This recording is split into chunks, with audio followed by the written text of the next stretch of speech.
Welcome to another episode, another season of Whether or Not.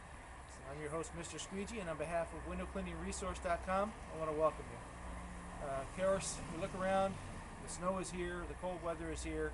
So again, we're going to be talking about things like protecting yourself against the cold, other techniques and tips you can use in cold weather. The standard thing I want to talk about first, though, is, of course, last year we started off by talking about hypothermia, the dangers, the warning signs.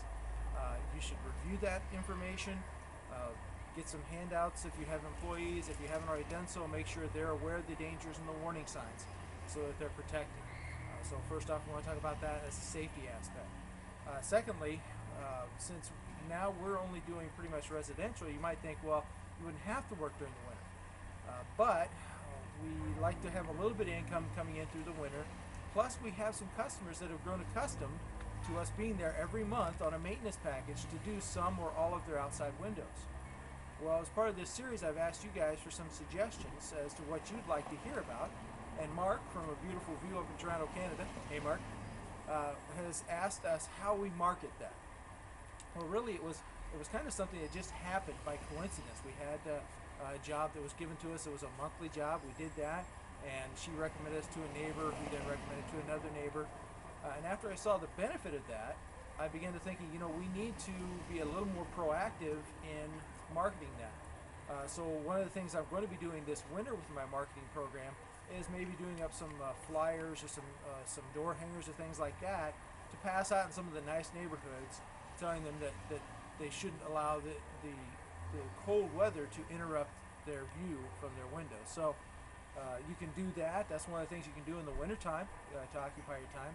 One of the things we've done is we're very active about letting the customer know when we're in their house doing a first-time clean, because that they can have this view all year round from some or all these exterior windows. Because inevitably, and you guys know, somebody will say, "Oh, I just love how clean the windows look. I got my view back." That's your cue to then approach them with the suggestion of monthly cleaning. Most people don't even think about it. But when it's brought up to them, they think it's the greatest idea ever. They're ecstatic that there's this concept that they can have their windows cleaned once a month and keep them clean. In fact, most of the ones that we go back to, there's very little dirt. It's truly a maintenance clean. The occasional bird smashing into the window, but that's about it. So the customers have really grown accustomed to that. They like it so much then that they tell their friends. So you really don't have to market to that many people for this to kind of snowball into a word of mouth thing. And so we've really built up a pretty nice little couple of days of work in the winter each month on monthly houses. Now we have to strike a balance when you're doing these things because it does take time to do that, and you have to kind of reduce your price a little bit because, again, it's a maintenance clean, not a yearly clean. So you may not make quite as much money per hour on that as you do other things. So it's a nice little thing to fill a little niche, but you want to make sure that you don't get so much of that work that you don't have time to take on new residential clients, the first-time cleans and things like that. So it's a bit of a balancing act there.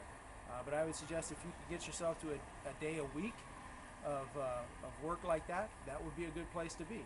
So that's just one way that you can market, or a couple ways that you can market that monthly residential clean, and maybe then be able to get away from doing so many storefronts, which aren't quite as profitable. And you don't really have to fight the lowballers when you're doing this kind of residential work because, again, it's more detail-oriented. It's not something that everybody wants to do. It gets cold out. They don't want to be trudging around houses. But we don't mind too much as long as we got the right equipment. So hopefully this has been helpful to you. And Mark, Chris, and Alex will be sending you out that sticker that I promised you, so look for that. And again, this has been an episode of Whether or Not. I'm your host, Mr. Squeegee, and on behalf of WindowCleaningResource.com, thanks again.